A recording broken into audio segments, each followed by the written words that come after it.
1995, le plus grand magasin de musique du monde n'était pas une salle de concert. C'était un commerce. À Times Square, New York, sur 7000 mètres carrés, répartis sur 3 niveaux souterrains, des milliers de personnes venaient chaque samedi. Non pas pour voir un artiste, mais pour acheter un disque. À son apogée, le Virgin Megastore était présent dans 15 pays. Des centaines de milliers de personnes poussaient ses portes chaque semaine. À Paris, sur les Champs-Élysées, la file d'attente débordait parfois sur le trottoir. On y passait 2 heures sans s'en rendre compte.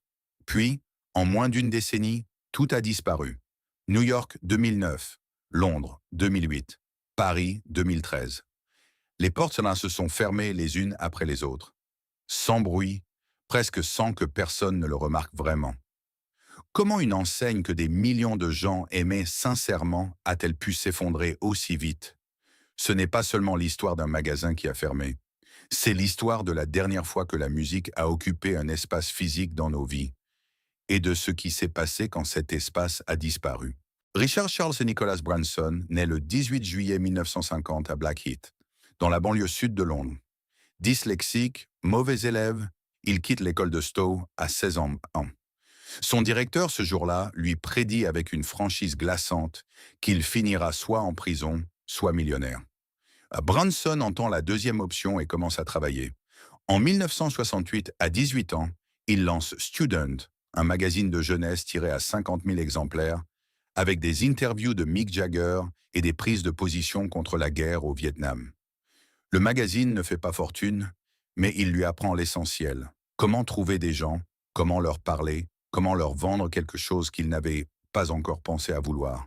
C'est en cherchant comment financer Student qu'il a l'idée qui va tout changer. Il propose à ses lecteurs d'acheter des disques par correspondance, moins chers que dans les magasins, livrés directement à domicile. En 1970, depuis un sous-sol de Notting Hill Gate, à Londres, il expédie ses premières dames à commande. L'affaire marche, mais en 1971, une grève des postes britanniques menace de couper son unique source de revenus. Branson décide alors de ne plus dépendre du courrier. Il ouvre un vrai magasin. Le premier se trouve au-dessus d'une boutique de chaussures, à l'angle d'Oxford Street et de Tottenham Court Road, à Londres. L'adresse est bonne. Ce qui s'y passe l'est encore plus. Parce que ce magasin ne ressemble à rien de ce qui existe en 1971 dans le commerce britannique du disque. Il n'y a pas de caissière derrière un comptoir, pas de vendeur pressé de vous orienter vers le rayon des meilleures ventes. À la place, des beanbags posés sur le sol, des clients qui s'allongent, qui restent, de la nourriture végétarienne offerte gratuitement, et surtout de la musique. Pas de la variété de fond, mais du krautrock allemand importé directement du continent, des albums de Cannes, de Faust, de Neur, que personne d'autre ne vendait à Londres, des disques que les clients ne connaissaient pas encore et qu'ils repartaient avec sous le bras. C'est une jeune collaboratrice de Branson qui propose le nom. Lors d'une séance de réflexion collective, elle lance « On pourrait s'appeler Virgin, on est tous des vierges en affaires ». Branson aime l'idée. Elle dit quelque chose de vrai sur eux et quelque chose d'accrocheur sur ce qu'ils font. Virgin Records and Tape, le nom reste. En 1972, Branson franchit l'étape suivante. Il transforme la boutique en label discographique. L'année suivante, en 1973, Virgin Records sort Tubular Bells de Michael Field, un album instrumental de 85 minutes, refusé par toutes les majors. Il se vend à 5 millions d'exemplaires dans le monde. Ce n'est pas un coup de chance, c'est la signature d'un homme qui croit que le public mérite mieux que ce qu'on lui propose. Tout au long des années 1970, la chaîne de boutiques s'étend dans les grandes villes britanniques. En 1979, Branson franchit un palier. Il ouvre le premier vrai megastore à l'angle d'Oxford Street et de Marble Arch. Un espace immense, sur plusieurs niveaux, conçu non plus comme un simple commerce, mais comme un lieu où l'on passe du temps. Puis en 1992, il se retrouve contraint de prendre la décision la plus difficile de sa carrière. La compagnie aérienne Virgin Atlantic, lancée en 1984, est attaquée de plein fouet par British Airways. La concurrence est déloyale, les dettes s'accumulent et les banques exigent des garanties. Pour sauver l'avion, Branson est obligé de vendre le label. Il cède Virgin Records à Thorn EMI pour près d'1 milliard de dollars. Il dira plus tard que signer ce contrat l'a réduit en larmes, que vendre Virgin Records, c'était comme vendre ses enfants. Mais il garde les magasins. Et c'est là que commence la vraie histoire. En octobre 1988, une chose inhabituelle se produit sur l'avenue des Champs-Élysées. Pas une inauguration de palace, pas une première de cinéma. Un magasin de disques ouvre ses portes au numéro 52. Et dès les premières semaines, les gens s'y arrêtent. Non pas parce qu'ils ont besoin d'acheter quelque chose, mais parce que quelque chose à l'intérieur les retient. Le Virgin Megastore des Champs-Élysées fait 3200 mètres carrés, répartis sur plusieurs niveaux. C'est immense pour un commerce culturel de l'époque. Mais la taille n'est pas ce qui frappe en premier. Ce qui frappe, c'est l'ambiance. On entre et la musique ne joue pas en fond sonore. Elle occupe l'espace, elle est présente, elle vous accueille, comme si le magasin lui-même avait quelque chose à vous dire. Les murs sont hauts, les rayons s'étendent à perte de vue, et partout, accrochés aux colonnes et aux présentoirs, des centaines de pochettes d'albums s'alignent comme autant de portes vers des mondes différents. Pour la première fois en France, les clients peuvent s'arrêter à une borne d'écoute, poser un casque sur leurs oreilles, saisir le boîtier d'un disque qu'ils ne connaissent pas encore et écouter avant d'acheter. Ce détail change tout. Il transforme l'acte d'achat en acte de découverte. On ne vient plus seulement chercher ce qu'on a décidé d'acheter. On vient chercher ce qu'on ne sait pas encore qu'on aime. C'est la première enseigne en France à proposer ce service. Et cette idée simple, écouter avant de payer, dit quelque chose de fondamental sur ce que Virgin veut être. Un endroit qui respecte ses clients assez pour leur faire confiance. Les années qui suivent confirment le pari. Tout au long des années 1990, les Virgin Megastore deviennent autre chose que des commerces. Ils deviennent des lieux de vie. Les faits le montrent avec une netteté rare. En l'an 2000, 13 ans après son ouverture, le seul magasin des Champs-Élysées génère près de 100 millions d'euros de chiffre d'affaires annuel, sur 3200 mètres carrés. C'est un résultat que la plupart des centres commerciaux n'atteignent pas avec 10 fois la surface. Et c'est un chiffre qui ne s'explique pas seulement par les ventes. Il s'explique par le temps que les gens passent à l'intérieur. Parce que l'on ne vient pas au Virgin Megastore des Champs-Élysées pour faire une course rapide. On y vient comme on va au cinéma, comme on va à une exposition. On y passe 1 heure, 2 heures parfois, sans regarder sa montre. On s'attarde sur un rayon, on attrape un album qu'un employé a placé en avant, on parcourt la section des livres, on monte un étage pour voir ce qu'il y a du côté des DVD. Et souvent, en sortant, on repart avec quelque chose qu'on n'avait pas prévu d'acheter, mais dont on est certain ce soir-là d'en avoir besoin. Les employés sont une part essentielle de cette expérience. Virgin ne recrute pas des vendeurs. Il recrute des passionnés, des gens qui connaissent les discographies par cœur, qui peuvent vous expliquer pourquoi le deuxième album est toujours plus intéressant que le premier, qui gardent en tête le nom des clients réguliers et ce qu'ils ont acheté la dernière fois. Ils portent un t-shirt noir, un badge avec leur prénom, et ils ont une opinion sur tout. Demandez-leur ce qu'ils écoutent en ce moment, et vous en aurez pour 21 minutes. Cette relation entre l'employé et le client est quelque chose que personne, à l'époque, ne pense à nommer ou à mesurer. Parce que personne n'imagine qu'elle pourrait disparaître. Elle semble aussi naturelle que l'air dans une pièce. On ne remarque l'air que quand il vient à manquer. Le magasin des Champs-Élysées fait également une autre chose que les commerces ordinaires ne font pas. Il invite les artistes à venir à la rencontre du public. Pas dans une salle de concert, pas derrière une vitre ou une barrière de sécurité, mais là, dans les allées du magasin, à une table, avec un stylo. Sting est venu, Tina Turner est venue, Johnny Hallyday, Placido Domingo, Jesse Norman, Quentin Tarantino. Des artistes de tous les horizons, réunis dans un seul espace par une idée simple. La culture n'appartient pas aux scènes ni aux écrans. Elle appartient aussi aux gens qui la vivent au quotidien.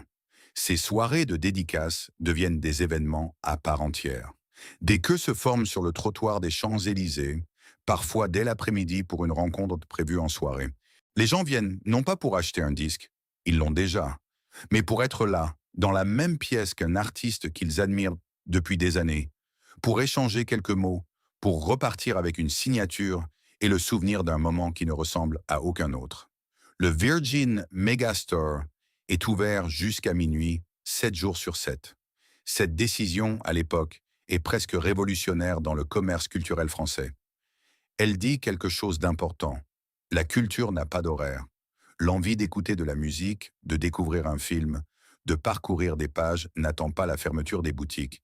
Et si l'envie vous prend un samedi à 22 heures de trouver un album que vous cherchez depuis des semaines, Virgin sera là. À la fin des années 1990, le modèle s'est étendu. La France compte désormais plusieurs dizaines de Virgin Megastore.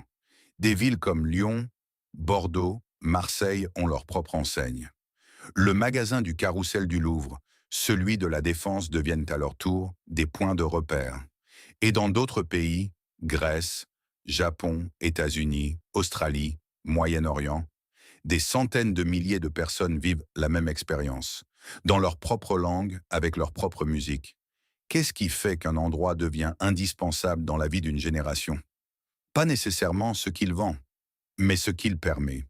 Virgin Megastore permet quelque chose que la décennie suivante rendra impossible. Se perdre dans la musique avec d'autres personnes, dans un espace conçu pour ça, sans rien d'autre à faire que d'écouter. À la fin des années 1990, la chaîne est au sommet. Les chiffres sont bons, les magasins sont pleins, la marque est reconnue dans le monde entier. Personne, ou presque, ne voit encore ce qui approche. Et pourtant, depuis une chambre d'étudiants quelque part aux États-Unis, quelque chose est déjà en train de changer. 4. À la fin des années 1980, le modèle Virgin fonctionne. La preuve est là, en chiffres et en file d'attente. Le magasin des Champs-Élysées attire des centaines de milliers de visiteurs par an. Les magasins britanniques, plus d'une centaine à travers le pays, sont pleins. La marque est reconnue, l'expérience est reproductible. La question n'est plus de savoir si Virgin peut s'exporter. La question est, jusqu'où? La réponse arrive en septembre 1990 à Tokyo, dans le quartier de Shinjuku. C'est là qu'ouvre le premier Virgin Megastore hors d'Europe, une joint venture à parts égales entre Virgin et le groupe japonais Marui, l'une des enseignes de distribution les plus puissantes du pays.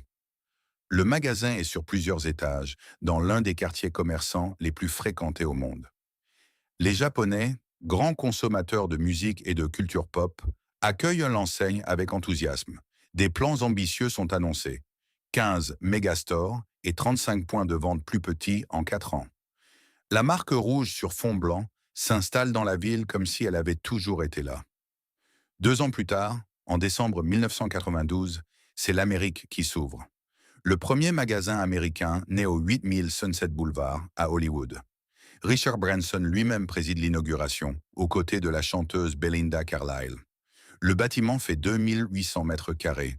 Il propose 100 000 références audio, 50 000 titres vidéo et jeux vidéo, 75 bornes d'écoute, un café avec cappuccino et sandwich, un DJ en poste à plein temps, et une scène de concert à l'intérieur comme à l'extérieur du magasin. 6 millions de dollars ont été investis pour construire cet espace. Ce n'est pas un magasin de disques, c'est un événement permanent. L'homme qui pilote cette expansion américaine s'appelle Ian Duffel. Il est à la tête du Virgin Entertainment Group depuis 1997, d'abord depuis l'Asie-Pacifique, puis depuis les États-Unis à partir de 1992. En moins de 6 ans, il ouvre plus de 20 Virgin Megastore à travers le pays. New York, San Francisco, Chicago, Boston, Orlando, Denver. Et en 1995, le magasin le plus emblématique de tous, Times Square. Celui-là est différent.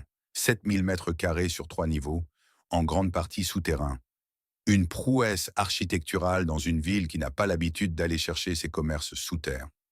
C'est à l'époque le plus grand magasin de musique et de médias du monde. L'architecture intègre les codes visuels de Times Square. Les lumières, les écrans, l'énergie électrique de ce carrefour particulier, mais les rend appropriés à un espace de vente au détail, avec des matériaux de qualité et une attention aux détails qui tranchent avec le chaos visuel du quartier. On entre et on est ailleurs. On est dans un endroit fait pour la musique. La stratégie d'expansion repose sur un principe que Branson applique depuis le début. Ne pas multiplier les petits formats. Aller peu de fois, mais aller fort. Choisir les emplacements les plus visibles des villes les plus visités du monde et y installer un flagship qui devienne lui-même une attraction. Un Virgin Megastore n'est pas un commerce parmi d'autres dans une rue commerçante. C'est une destination. On ne le trouve pas par hasard. On le cherche, on y amène ses amis, on y revient. Les inaugurations sont à l'image du personnage. À Salt Lake City, en 1992, des parachutistes descendent sur le toit du bâtiment. À Boston, en 2002, Branson arrive déguisé en Mad Hatter. À Hollywood, en 2005, il apparaît grimé en Axl Rose, le chanteur de Guns N' Roses. Ces mises en scène ne sont pas de la fantaisie gratuite. Elles créent de l'événement autour d'un commerce, elles font parler, elles ancrent la mémoire des gens.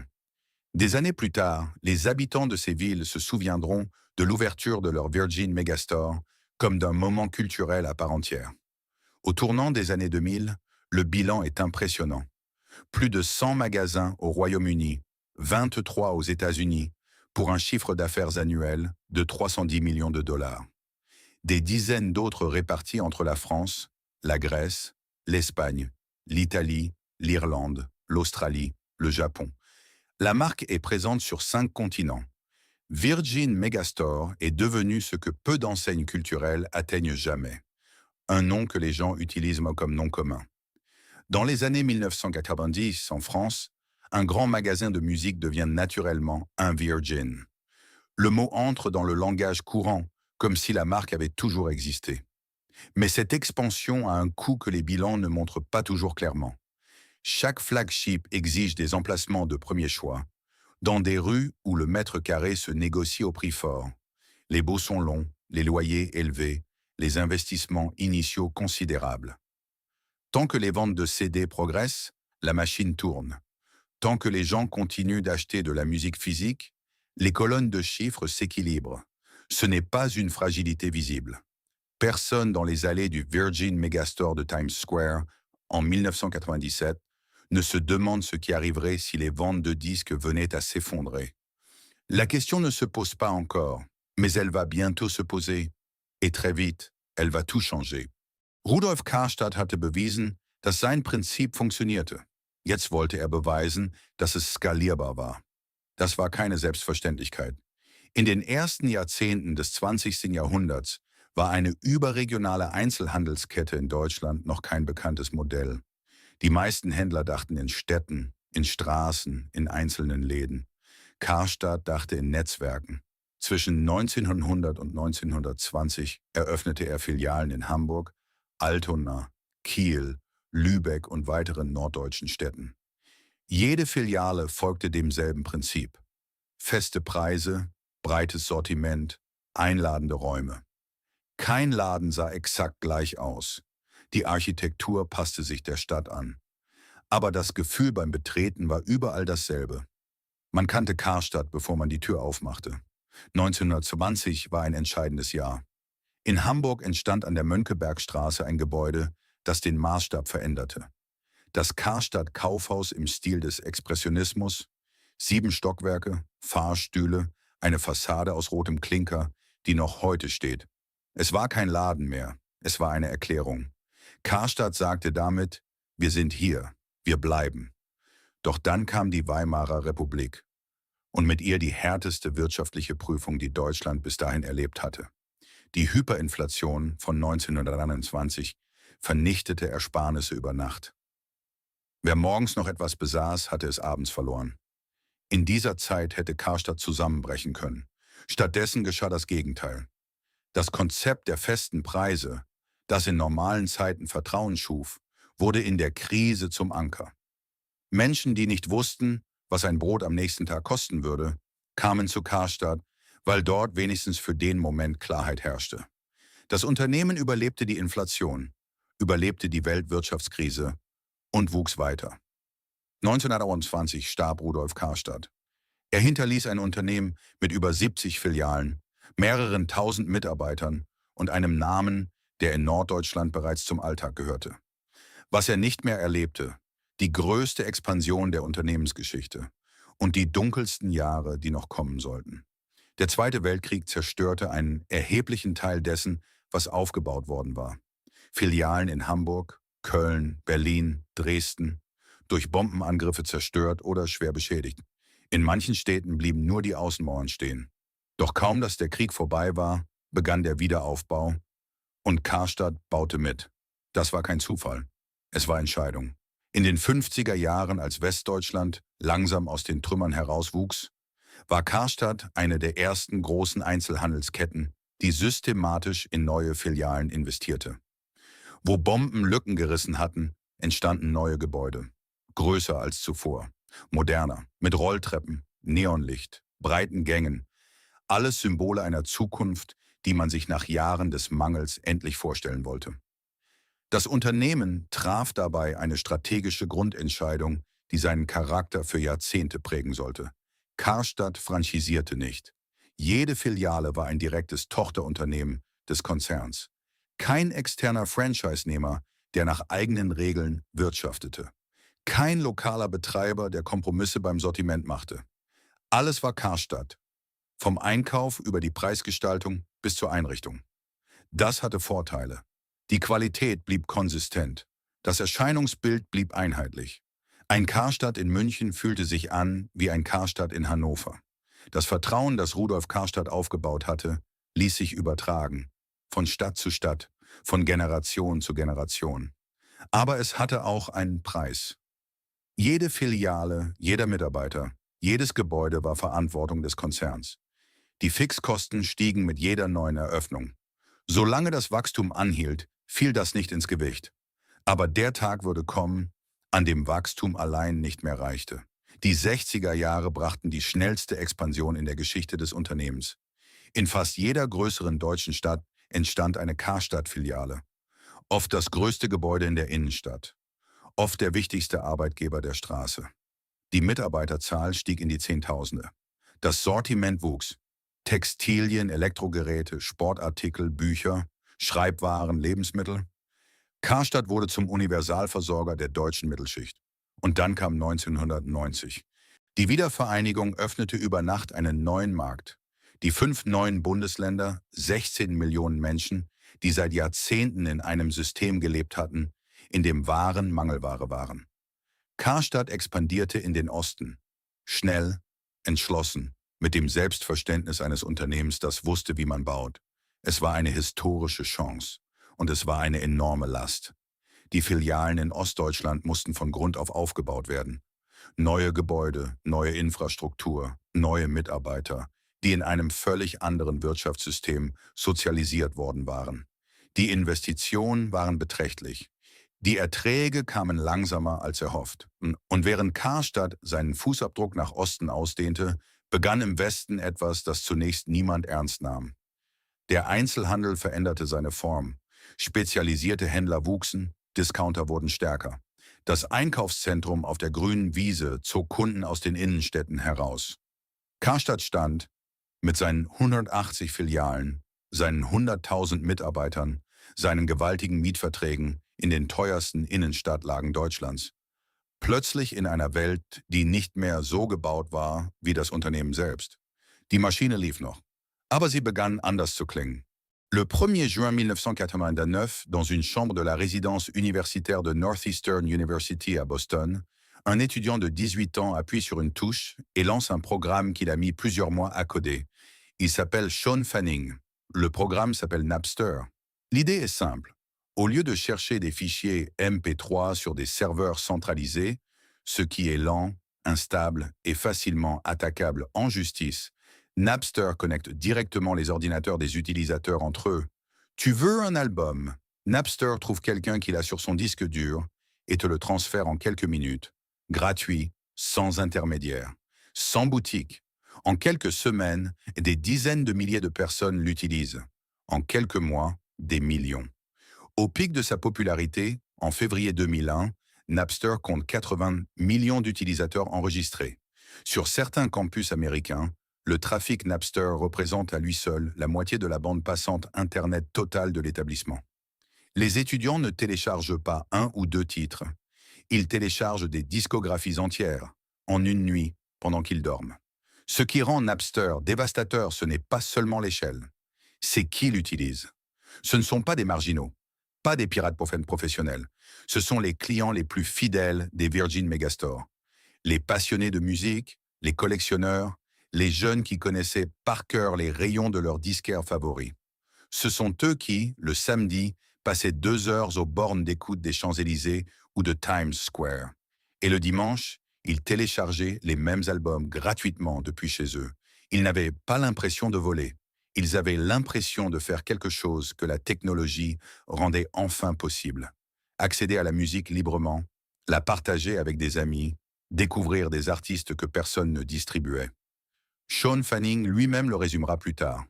En tout point, ça semblait être un meilleur système. Et pour une génération entière, cette phrase sonnait comme une évidence. L'industrie musicale, elle, ne voit pas les choses ainsi. En décembre 1999, 6 mois seulement après le lancement de Napster, la RIAA, le lobby des maisons de disques américaines, porte plainte contre Napster pour violation du droit d'auteur, réclamant 10 000 dollars pour chacune des 200 chansons piratées qu'elle a documentées, soit 20 millions de dollars de dommages et intérêts. Metallica, dont un titre inédit avait été mis en circulation sur Napster sans autorisation, saisit la justice à son tour en avril 2000. La bataille judiciaire dure 2 ans. Le 11 juillet 2001, sous injonction du tribunal, Napster ferme son service de partage. Le tout n'aura existé que 25 mois. Mais fermer Napster ne ferme pas le problème. Dans les semaines qui suivent, Kazaa, LimeWire, Emule et d'autres plateformes similaires prennent le relais. Plus décentralisé, plus difficile à attaquer en justice. Le nombre de téléchargements illégaux ne diminue pas, il augmente. En 2003, on estime qu'aux États-Unis, 57 millions de personnes échangent de la musique en ligne pour un total de 2 milliards de fichiers téléchargés chaque mois. La réponse de l'industrie est d'une maladresse historique. À partir de 2003, la RIAA décide de poursuivre non plus seulement les plateformes, mais les utilisateurs eux-mêmes. Des particuliers, des étudiants, des familles.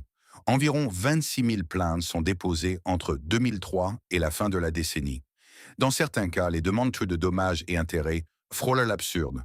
Une mère célibataire de 32 ans est condamnée en 2009 à payer 1 923 000 dollars pour avoir téléchargé 24 chansons. Le chiffre fait le tour du monde. L'image de l'industrie musicale, et par extension de toute la chaîne de distribution physique dont Virgin fait partie, en sort définitivement fracturée. L'industrie n'est plus perçue comme un gardien de la culture. Elle est perçue comme une institution qui traîne ses propres clients au tribunal. Combien de temps une industrie peut-elle survivre en déclarant la guerre aux gens qu'elle est censée servir? Virgin ne poursuit personne en justice, mais Virgin ne propose pas non plus de réponse convaincante à ce qui est en train de se passer. En 1999, la chaîne lance virginmega.fr en France, un service de téléchargement légal, une tentative de prendre pied sur le terrain numérique. Mais le site est chargé de systèmes de protection qui le rendent incompatible avec les appareils les plus populaires du moment et son catalogue reste limité. Il ne décolle pas. En 2003, Apple lance l'iTunes Store le 28 avril. 200 000 chansons disponibles immédiatement à 99 centimes l'unité, sans abonnement, téléchargeables en quelques secondes sur un iPod.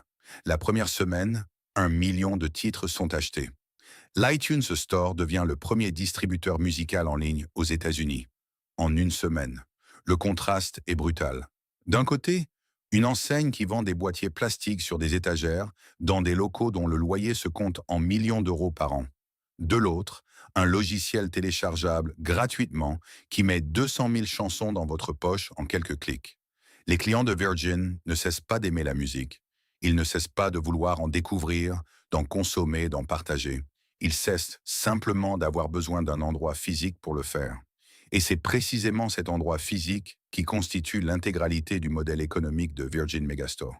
En 2002, les ventes de CD reculent pour la première fois depuis l'invention du format. Ce recul ne s'arrêtera plus. En France, le chiffre d'affaires des ventes physiques de musique enregistrée, qui dépasse le milliard d'euros en 2003, ne cessera de chuter jusqu'à atteindre 314 millions d'euros en 2018, soit une division par 3 en 15 ans. Dans les allées des Virgin Megastore, les clients continuent de venir. Les bornes d'écoute fonctionnent encore, les employés sont encore là, Les rayons sont encore pleins. Mais quelque chose a changé dans l'air. Une légèreté imperceptible, une hésitation avant d'acheter. Un geste qui autrefois allait de soi, saisir un album, le porter à la caisse, commence, lentement, à demander une justification. Les fissures sont encore invisibles à l'œil nu, mais elles sont là. Et dans les étages supérieurs, là où se prennent les décisions sur l'avenir de la chaîne, les réponses se tardent à venir. Ce qui va se passer ensuite ne viendra pas seulement de l'extérieur. Pour comprendre comment Virgin Megastore s'est effondré, il faut regarder non pas ce qui s'est passé dans les allées, mais ce qui s'est passé dans les salles de réunion. Parce que la crise du disque, aussi réelle qu'elle soit, n'explique pas tout. D'autres enseignes culturelles ont traversé cette même tempête et ont survécu, ou du moins résisté plus longtemps. Ce qui a tué Virgin, ce n'est pas seulement la musique en ligne. C'est une série de décisions prises par des gens dont l'intérêt n'était pas la survie de l'enseigne. La première décision est celle de Richard Branson lui-même. En 2001, au moment même où les ventes de CD commencent par leur premier recul et où Napster vient d'être fermé par voie judiciaire, Branson vend l'essentiel de son réseau international de Virgin Megastores.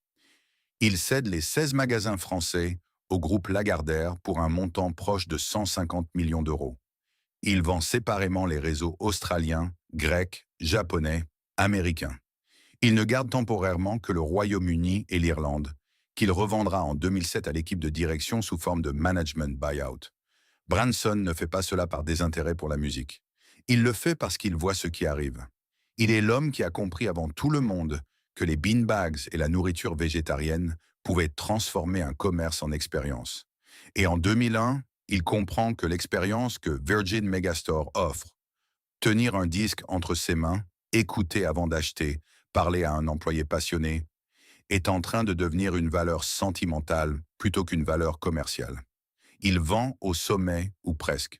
Ce n'est pas une erreur, c'est un calcul. Le problème, c'est ce qui arrive ensuite avec l'argent de la vente. Lagardère rachète les magasins français en 2001, au moment où ils affichent encore un chiffre d'affaires de 212 millions d'euros et une croissance de près de 20% sur 2 ans consécutifs.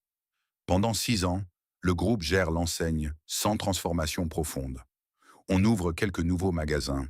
On intègre les réseaux Extrapol et Furet du Nord. On atteint 35 points de vente en France pour 400 millions d'euros de chiffre d'affaires. Mais les pertes apparaissent dès 2006. 6 millions d'euros dans le rouge. Le marché du CD chute. Le numérique progresse. Et Lagardère, qui a entre-temps fait de la transformation numérique le cœur de sa stratégie de groupe, décide de se désengager. En décembre 2007, Lagardère vend 75% du capital de Virgin France à Butler Capital Partners, un fonds d'investissement fondé en 1990 par Walter Butler, ancien inspecteur des finances passé par Goldman Sachs. La transaction est évaluée à environ 100 millions d'euros pour un réseau qui génère encore 400 millions de chiffres d'affaires annuels, mais qui perd déjà de l'argent. Butler Capital Partners est un fonds spécialisé dans la restructuration d'entreprises en difficulté. Ce n'est pas un opérateur culturel. Ce n'est pas un groupe de passionnés de musique ou de distribution de biens culturels. C'est un fonds qui rachète des actifs décotés, les restructure et les revend. Son portefeuille précédent comprend notamment le Paris Saint-Germain, la SNCM et diverses entreprises en redressement. Le rachat de Virgin s'inscrit dans cette logique. Acheter bas, extraire de la valeur, sortir. Et pendant que cette mécanique se met en place dans les étages supérieurs, personne dans les rayons ne sait encore ce qui vient de changer de propriétaire. Aux États-Unis, une mécanique similaire, et encore plus brutale, est déjà en marche depuis plusieurs mois. En 2007, les 2 sociétés immobilières, Related Companies et Vornado Realty Trust, rachètent conjointement les 23 magasins américains de Virgin. Ces 2 entreprises ne sont pas dans le commerce de détail. Elles sont dans l'immobilier. Et ce qui les intéresse dans Virgin, ce ne sont pas les clients, ni les employés, ni les bornes d'écoute. Ce sont les baux. Les magasins Virgin ont été ouverts dans les années 1990 avec des baux à long terme, négociés à des tarifs qui sont depuis devenus ridiculement bas par rapport au prix du marché.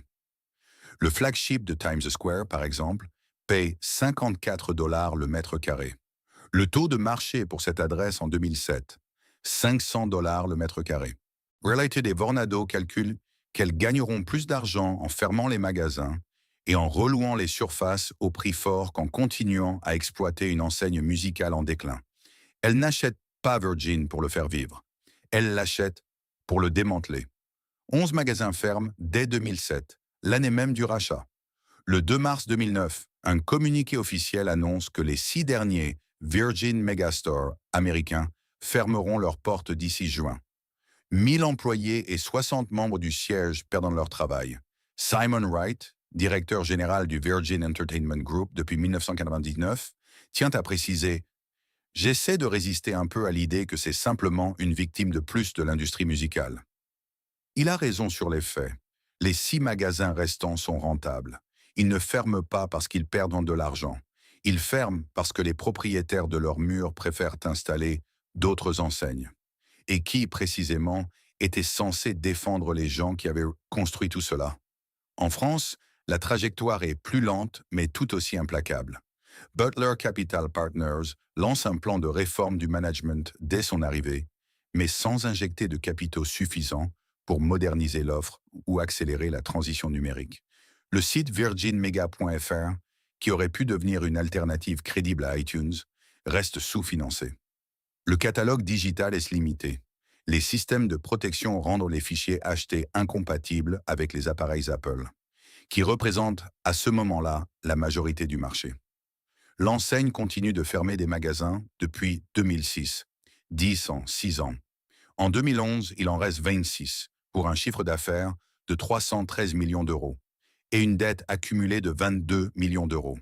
Les employés, eux, apprennent la situation non pas lors de réunions d'information organisées par la direction, mais en lisant les journaux.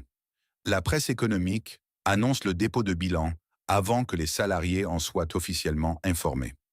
Le 9 janvier 2013, quelques centaines d'entre eux se rassemblent devant le magasin des Champs-Élysées à Paris. Ils réclament que Butler Capital Partners, qui détient alors 74% du capital, finance correctement les indemnités de départ. Le fonds propose 8 millions d'euros pour le plan social. Les syndicats en demandent 15. Les employés tiennent des pancartes. Certains occupent les magasins. Des artistes organisent un concert de soutien. Butler Capital Partners refuse d'augmenter sa contribution. Ce qui se déroule devant le Virgin des Champs-Élysées en ce début janvier 2013, c'est la mise en scène concrète d'une réalité abstraite. Une entreprise rachetée non pour être sauvée, mais pour être liquidée dans les meilleures conditions financières pour ses actionnaires. Les 1000 salariés ne sont pas une priorité dans ce calcul. Ils sont une ligne dans un tableau. Le bâtiment du 52 avenue des Champs-Élysées, lui, sera racheté quelques mois plus tôt par un fonds d'investissement qatari, QIA. La plus belle avenue du monde est désormais un actif financier. Et le magasin qui l'avait rendu vivant, qui avait fait de cette adresse un lieu où l'on venait pour la musique et non pour les vitrines de luxe, attend son verdict.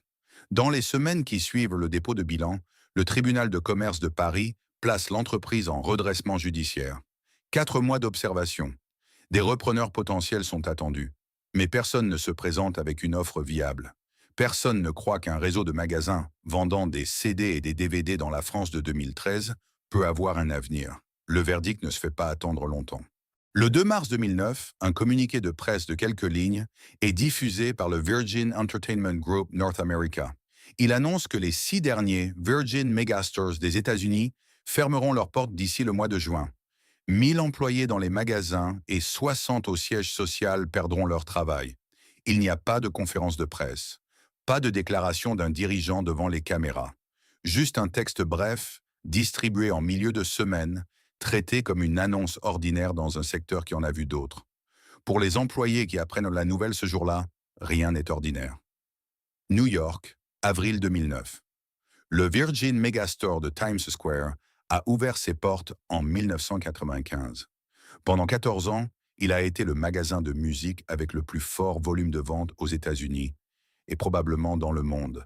7000 mètres carrés sur 3 niveaux souterrains au cœur du carrefour le plus fréquenté de la planète.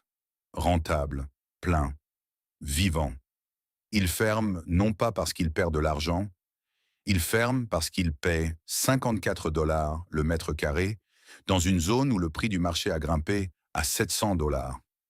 Vornado Realty, son propriétaire, a calculé que l'espace vaut plus vide que plein de musique. Dans les dernières semaines, les pancartes rouges apparaissent.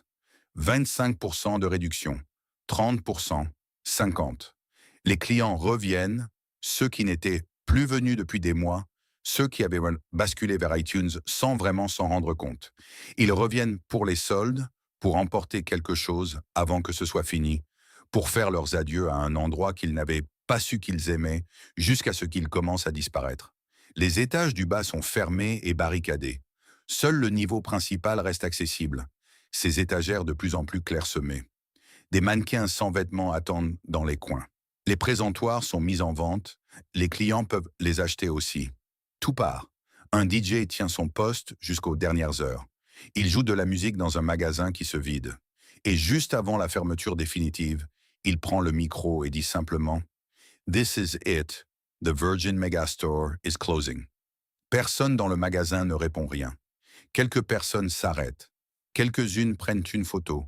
Puis les lumières s'éteignent. Quelques mois plus tard, à la place du Virgin Megastore de Times Square, ouvre un Forever 21. Le magasin d'Union Square, le deuxième et dernier de New York, ferme en juin 2009. Lui aussi est rentable. Lui aussi ferme parce que ses propriétaires immobiliers ont décidé d'autres usages pour ses murs. Des rumeurs parlent d'un Walmart pour reprendre l'espace. À New York, on n'en est pas à un deuil près. La ville efface vite ce qu'elle a aimé. Mais les gens qui avaient passé des samedis après-midi dans ces allées, eux, n'oublient pas aussi vite.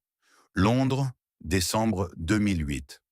Au Royaume-Uni, la fin de Virgin est venue d'une direction différente et d'une brutalité encore plus soudaine. En septembre 2007, lorsque Branson a vendu la chaîne britannique à son propre management, l'équipe a rebaptisé l'enseigne Zavvi. Le nom est de nouveau, les magasins sont les mêmes. 125 points de vente à travers le Royaume-Uni, 3400 employés. Mais la chaîne a un talon d'Achille que personne n'a regardé de près. Son unique fournisseur de stock est Entertainment UK, une filiale du groupe Woolworths. Le 26 novembre 2008, Woolworths entre en administration. Entertainment UK tombe avec lui. Du jour au lendemain, Zavvi ne peut plus approvisionner ses rayons. Les livraisons s'arrêtent. Les clients arrivent pour acheter des disques et les étagères sont vides.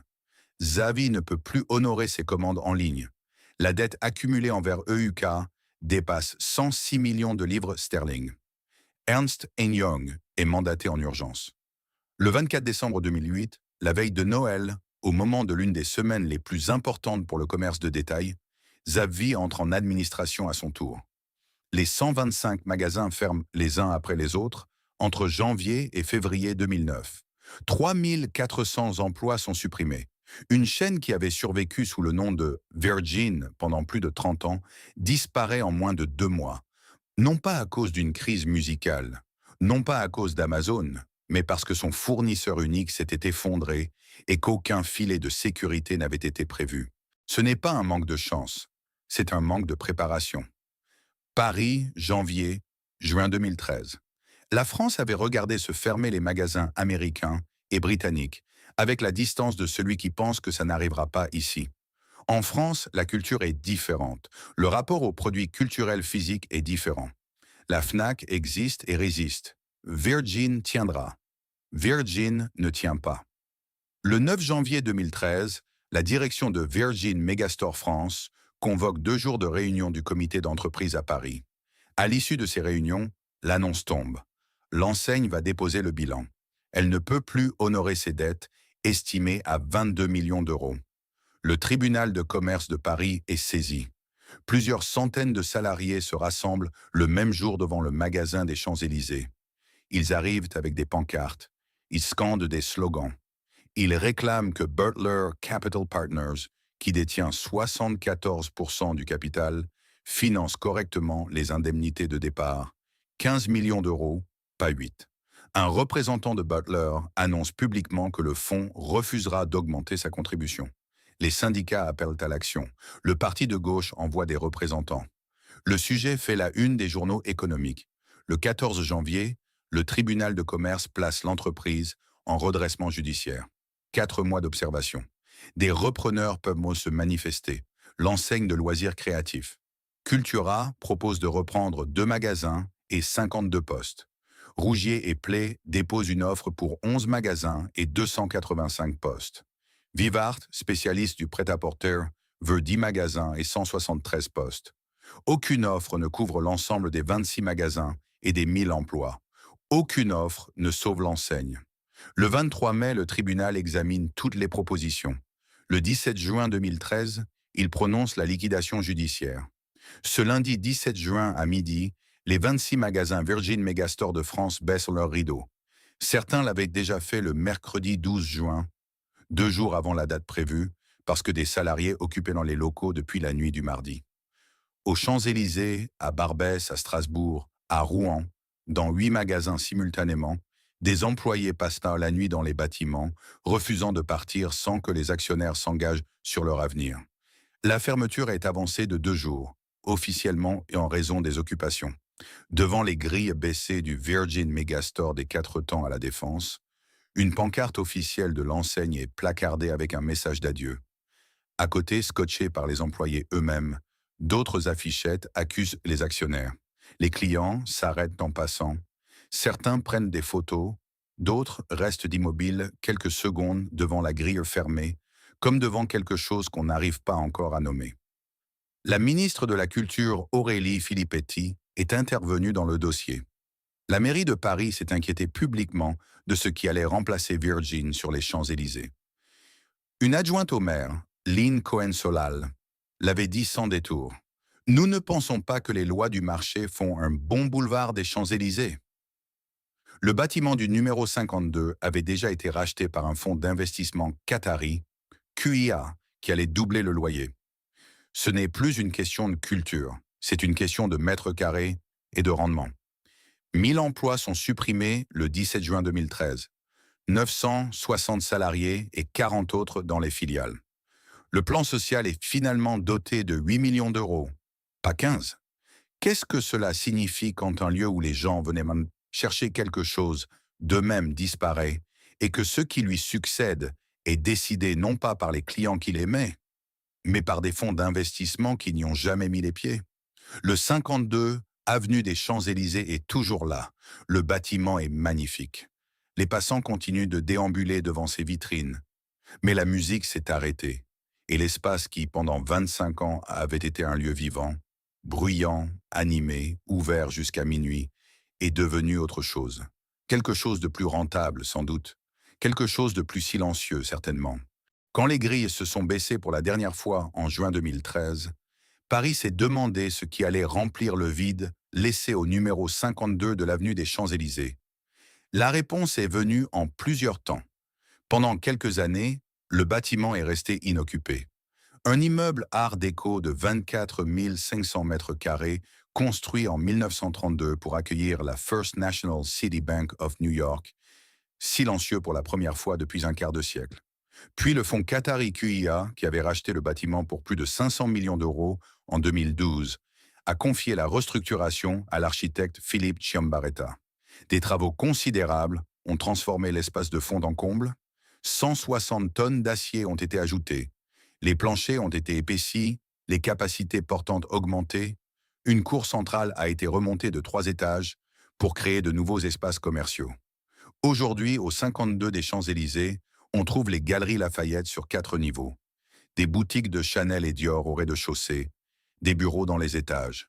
C'est luxueux, c'est profitable, c'est parfaitement à sa place sur une avenue qui accueille 30 millions de touristes par an. Ce n'est pas un endroit où l'on vient pour écouter de la musique. Ce n'est pas un endroit où un employé vous demande ce que vous aimez et vous tend un album que vous n'aviez pas prévu d'acheter. À New York, la place laissée par le Virgin Megastore de Times Square a été reprise par un Forever 21. Puis, comme tant d'autres espaces commerciaux de Times Square, le bâtiment a continué de changer de locataire au gré des cycles du marché immobilier. À Union Square, les rumeurs d'un Walmart se sont confirmées un temps, avant d'autres enseignes. L'espace physique a survécu, rempli et vidé et rempli encore. Seule la musique ne s'y trouve plus.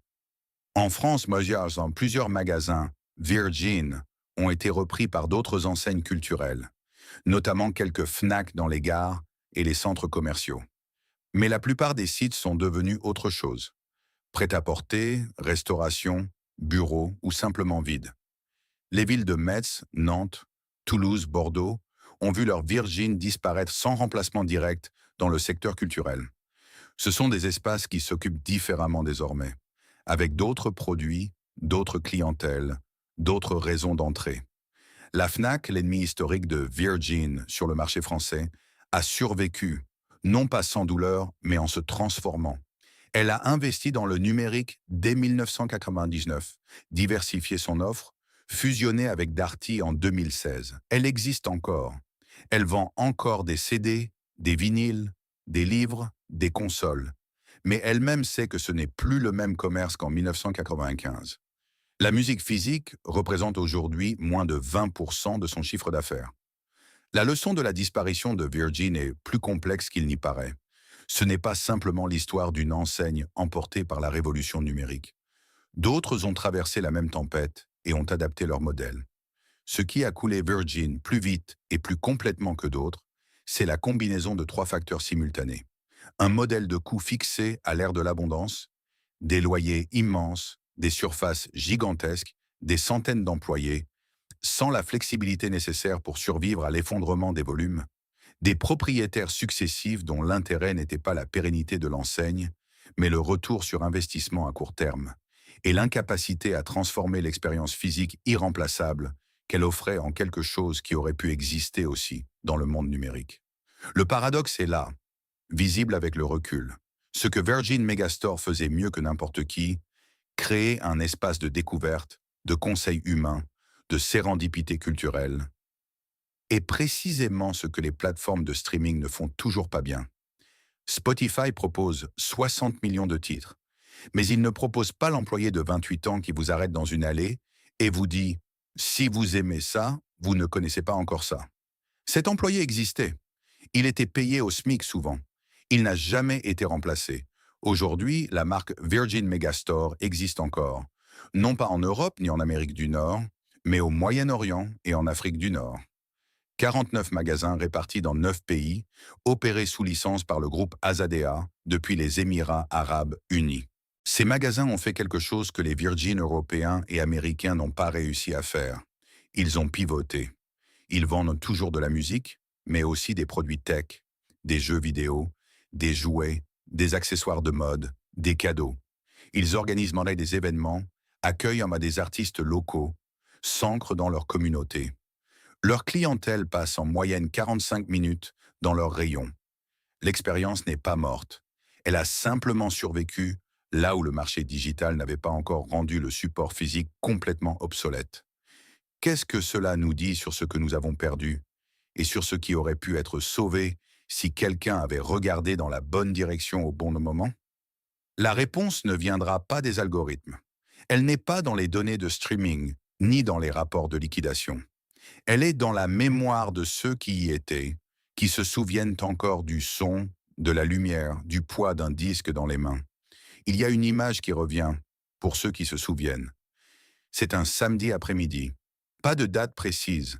N'importe quel samedi des années 1990, dans n'importe quelle ville où il y avait un Virgin Megastore. Vous entrez par les grandes portes et la musique vous accueille, avant même que vous ayez décidé où aller. Pas une musique de fond, pas un fond sonore destiné à vous faire oublier que vous êtes dans un commerce. Une vraie musique, choisie par quelqu'un qui y pense, qui la connaît, qui veut que vous l'entendiez. Vous passez devant les nouveautés. Vous vous arrêtez. Vous prenez un boîtier en main, pas parce que vous aviez prévu de l'acheter, mais parce que la pochette vous a arrêté, parce que le nom de l'artiste vous dit quelque chose, parce qu'il y a une borne d'écoute juste là et que rien ne vous empêche d'écouter. Vous posez le casque sur vos oreilles. Les premières secondes d'un album que vous ne connaissiez pas encore remplissent l'espace. Ce moment, précis, silencieux à l'intérieur, bien que bruyant tout autour, est un moment de liberté particulier. Pas la liberté de choisir entre 60 millions de titres sur une application. La liberté plus étroite, plus physique, de tenir quelque chose dans ses mains et de décider si ça vaut la peine d'y rester. Vous restez. Vous montez un étage. Un employé vous demande ce que vous cherchez et vous répondez quelque chose de vague. Un artiste, un genre, une humeur. Et il vous dit Alors il faut que vous écoutiez ça. Il revient avec un album. Vous ne l'avez jamais demandé. Vous repartez avec.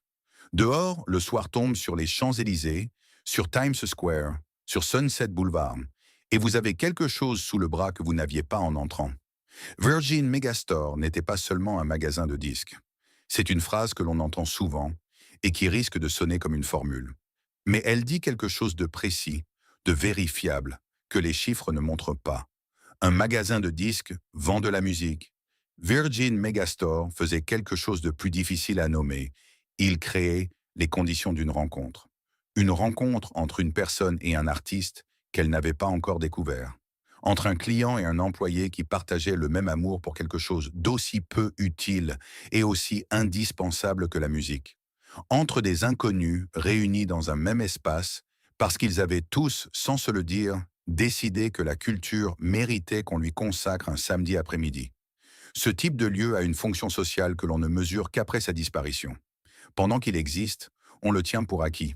On passe devant sans s'arrêter certains jours. On trouve les prix trop élevés, les files d'attente trop longues. Et puis il ferme. Et on réalise qu'il n'y a plus d'endroit où aller chercher ce qu'il offrait. Pas parce que la musique a disparu, mais parce que la façon dont il la donnait était unique. La borne d'écoute a disparu. Le conseil humain a disparu. La possibilité de repartir avec quelque chose que vous n'auriez jamais trouvé tout seul a disparu, remplacé par un algorithme qui vous propose ce que vous aimez déjà, ce que vous avez déjà écouté, ce qui ressemble à ce que vous connaissez. Ce que Virgin Megastore permettait, et que rien n'a remplacé, c'est d'être surpris, d'être emmené là où vous ne seriez pas allé seul, d'avoir tort sur vos propres goûts et de le découvrir avec plaisir. Les travailleurs qui ont fait vivre ces magasins pendant 25 ans méritent qu'on le dise clairement. Ils n'étaient pas des vendeurs, ils étaient des passeurs, des gens dont le métier consistait à faire exister, dans un espace commercial, quelque chose qui débordait le commerce. Beaucoup d'entre eux ont perdu leur emploi sans plan de reconversion sérieux, sans les indemnités qu'ils auraient mérité, dans des fermetures décidées par des gens qui n'avaient jamais mis les pieds dans leur rayon. Ils méritent d'être nommés, non pas individuellement, parce que leur nom ne figure dans aucun article, mais collectivement, comme les architectes invisibles d'une expérience que des millions de personnes gardent en mémoire. Quelque part ce soir, quelqu'un décrit à quelqu'un d'autre ce que c'était d'entrer dans un Virgin Megastore un samedi après-midi des années 1990. La personne qui écoute n'y était peut-être jamais allée. Elle ne connaît peut-être pas le nom. Elle est trop jeune pour avoir connu les bornes d'écoute, le DJ dans son boost surélevé, les rangées infinies de boîtiers plastiques sous les néons blancs. Elle écoute quand même. Et elle comprend, à la façon dont la voix change en décrivant ça, à la façon dont les mots cherchent à restituer quelque chose que les mots ne peuvent pas tout à fait atteindre, qu'il s'agissait de quelque chose de réel. Pas d'une nostalgie vague, pas du regret d'une époque en général, d'un lieu précis, d'une lumière précise, d'un son précis, d'une façon précise d'habiter la musique qui existait là, qui ne dépendait pas d'une connexion Internet, qui ne nécessitait pas d'abonnement, qui ne vous connaissait pas encore et qui vous attendait quand même. Ce lieu a existé. Des millions de gens en ont fait quelque chose. Un rendez-vous, une habitude, un souvenir. Le logo rouge est parti. Les grilles sont baissées depuis longtemps. Mais l'expérience qu'il contenait, ce moment suspendu entre poser un casque sur ses oreilles et décider que oui, on va l'acheter, cette expérience appartient à ceux qui l'ont vécue. Et elle ne disparaît pas parce qu'un tribunal de commerce l'a liquidée.